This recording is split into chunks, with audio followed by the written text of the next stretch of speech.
So it's been a lot of anger with Chiefs fans surrounding the Week 1 Lions game, Lions versus Chiefs. I've been hearing a lot of anger myself. I've been got into some things on the media with a bunch of Chiefs fans and stuff like that. But in this video, we're going to have to talk about how the Kansas City Chiefs could counter this problem, because Travis Kelce, man, he may really be injured, and that's a problem, man. We don't want our boy Travis Kelce out there with a hyperextended knee. He's about to be 34 years old. Chris Jones is holding out. So it's looking bad. I mean, Chris Jones and no Travis Kelce, man. Like, come on, that's not good, man. As of right now, it's looking like Mahomes and Reed. So we're gonna have to rely on the young weapons to step up in this game if Kelce doesn't play, and even if he plays, I doubt he's playing the whole game. So youngins are gonna have to step up. They're going to have to step up. So now that we're potentially gonna have to go out there on Thursday night and play without Travis Kelce and play without Chris Jones, we gotta figure out ways to still move the ball and still score touchdowns. Now, the first way on offense that we could think about is Pacheco, McKinnon, and CEH. So we know CEH, he's not too bad of a red zone threat. Once he's in the red zone, he can make some plays, catching. He's a good pass blocker.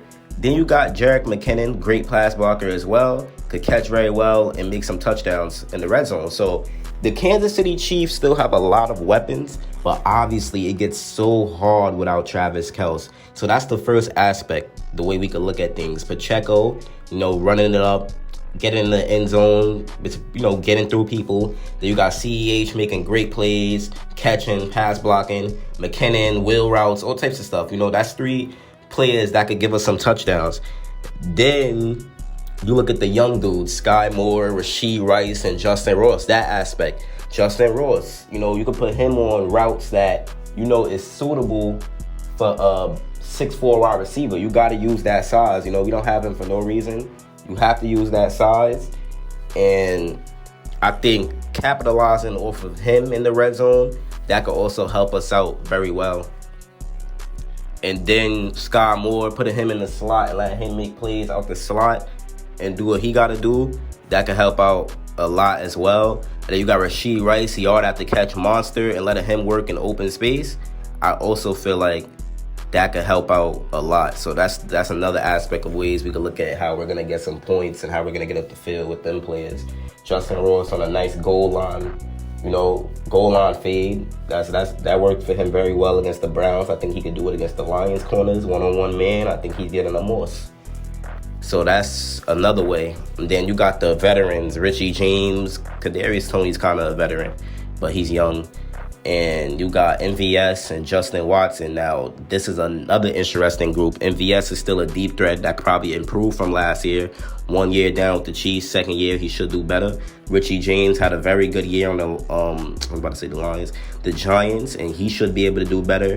Who else? Well, I said Justin Watson. He made some plays last year against the Chargers, against the Raiders.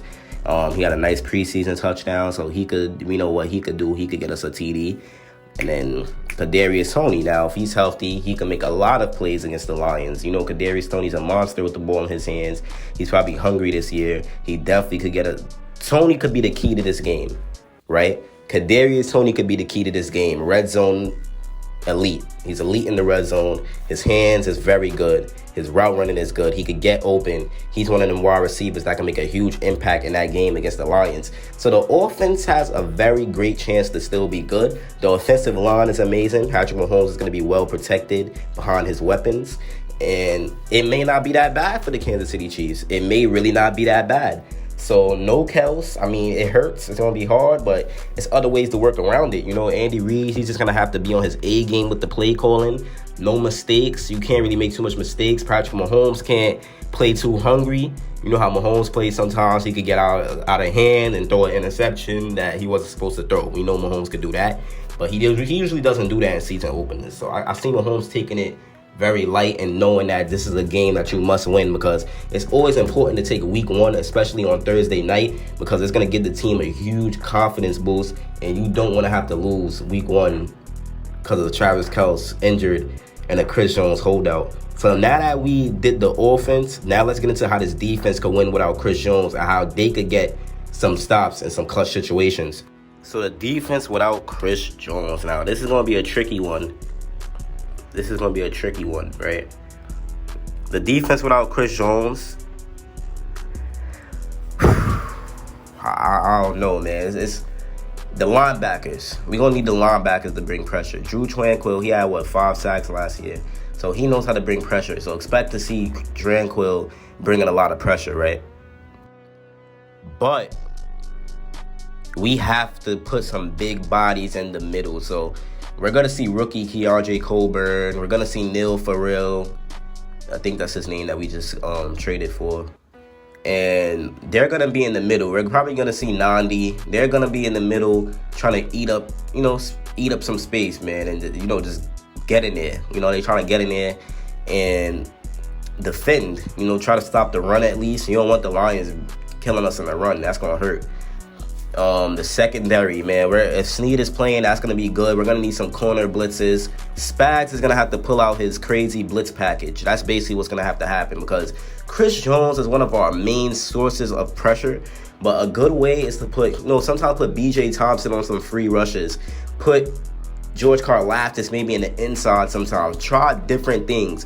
I think Joe Cullen and Steve Spags, they're going to put together a great game plan without Chris Jones because that's what you have to do as a coach, man. You can't think, oh, my God, I'm a coach. No Chris Jones. It's over for me. You can't do that. You have to adjust with the players that you have. Andy Reid and Spags, they know that they have to do that. So they're going to adjust to no Travis Kelce. They're going to adjust to no Chris Jones. That's just something you have to do as an NFL coach. You can't focus on the past. You don't think Andy Reid already is planning a game plan without Travis Kelce? Andy Reid had no Reek, no Kelce, I think, and no Jamal Charles before or something like that. And he still dropped 40 points. Andy Reid is an offensive mastermind. And trust me, we're going to see some plays that we've never seen before. And that's what we see every year with Andy Reid. The dude mind is smart. His NFL knowledge is on a different level. You can't doubt Andy Reid, man. He is a genius when it comes to these plays. And it's something that people they overlook it. But it's really special, man. So no Travis Kelce. It hurts. It's going to be hard. That's our guy. He's like the offense. But no, you got other dudes to step up. Justin Ross could get in there and take some of them Kelce roles. Like, Justin Ross is not a small dude, bro. He's 6'4", 210 pounds. He could get in there. He could play that role. He could catch them crazy he could do stuff like that. He could get physical. So that's going to be good. And the defense just got to do a bunch of blitzing with the secondary, corner blitzes. We have a lot of fast dudes, Darius Rush. We have a lot of fast dudes, Shamari Connor. We're going to have to bring in pressure because the D-line most likely isn't going to bring in the pressure that we want, except for Karlaftis and maybe FAU. So we're going to have to bring in our own pressure. And Spags is going to know how to do that with the secondary. So your boy Cheese Priority. I hope y'all enjoyed this video, and I hope this made y'all feel better. I'm out. Peace.